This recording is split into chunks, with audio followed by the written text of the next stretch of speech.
पश्चिम बंगाल कला, संस्कृति और राजनीति का गढ़। लेकिन जब चुनाव आते हैं तो यही जमीन बन जाती है सत्ता की सबसे खतरनाक जंग का मैदान, जहां हर वोट एक हथियार है और हर नेता एक योद्धा। कभी इस राज्य पर दशकों तक वामपंथ का शासन रहा, लेकिन 2011 में एक बड़ा बदलाव आया जब ममता बनर्जी ने 34 साल पुरानी लेफ्ट सरकार को खत्म कर सत्ता अपने हाथ में ले ली और बंगाल की सबसे प्रभावशाली नेता बनकर उभरी। समय के साथ देश की बड़ी राजनीतिक ताकत भारतीय जनता पार्टी ने भी इस राज्य में अपनी पकड़ मजबूत करनी शुरू की और 2019 के बाद यह साफ हो गया कि बंगाल की राजनीति अब एक नए और तीखे मुकाबले की ओर बढ़ रही है। चुनाव की घोषणा होते ही पूरा राज्य रणभूमि बन जाता है।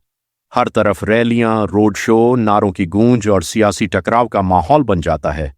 लेकिन असली कहानी जमीन पर लिखी जाती है, जहां गांवों और शहरों में रहने वाले लोग अपने रोजमर्रा के मुद्दों, रोजगार, विकास और सुरक्षा के आधार पर अपना फैसला लेते हैं।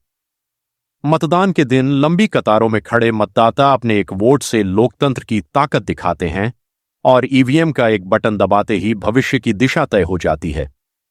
इसके बाद आता है सबसे रोमांचक और तनाव भरा पल, मतगणना, जहां हर मिनट बदलते आंकड़े उम्मीद और निराशा के बीच झूलते रहते हैं और पूरा देश नतीजों पर नजर टिकाए रहता है।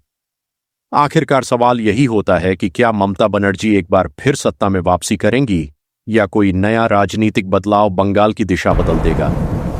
पश्चिम बंगाल का यह चुनाव सिर्फ सत्ता की लड़ाई नहीं, बल्कि विचारधाराओं की टक्कर और लोकतंत्र की सबसे बड़ी परीक्षा है, जो यह साबित करता है कि असली ताकत हमेशा जनता के हाथ में ही होती।